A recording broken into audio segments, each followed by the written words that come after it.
Hello, good morning. तुमचं mini ब्लॉगमध्ये स्वागत करते. तर आमच्याकडं ना आता जवळपास एक 4-5 दिवस झालं खूप म्हणजे खूप असा पाऊस पडतोय, भरपूर असा पाऊस पडायला लागलाय. त्यामुळे आता कपडे काय वाळतच नाहीत. कपडे जे काही धुतलेले होते ना, तर ते बघून कपड्यांच्या मी घड्या घालून ठेवल्या आणि थोडीशी कपडे जे ओली होती ते डबल मी वाळत घातली.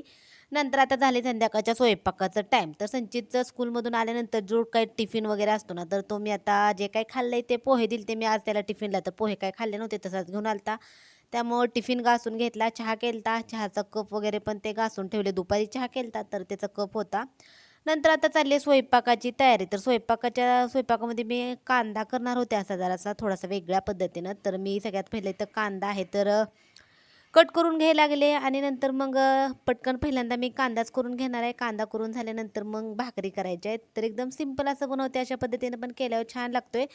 आणि वाटलं तर याला मटकीची डाळ पण थोडीशी घातली तरी पण चालते. नंतर इथं मी लोखंडाची कढई धुवून घेतली आणि लोखंडाची कढई कसं घासले की थोडंसं गंज वगैरे लागतोय. त्यामुळं कढई धुवून घ्यायची आणि धुवून घेतलेली कढई त्याच्यामध्ये तेल घातलं, जिरे, मोहरी, कढीपत्ता आणि कांदा. कांदा मी अजून कट करून थोडासा वाढवला होता कारण नंतर वाटायला लागले की मला कांदा जरा भरपूर असा जास्त असेल ना तर छान लागते म्हणून.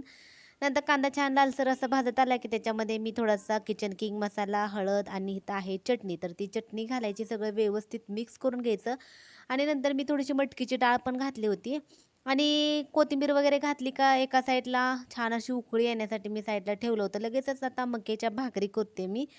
तर इथं मक्याची भाकरी आपली पटापट अशी थापून व्हायला लागली आणि मक्याची भाकरी गरम-गरम अशी खायला छान लागते. तर इथं बघू शकता आपली छान अशी एक मक्याची भाकरी तयार झाली.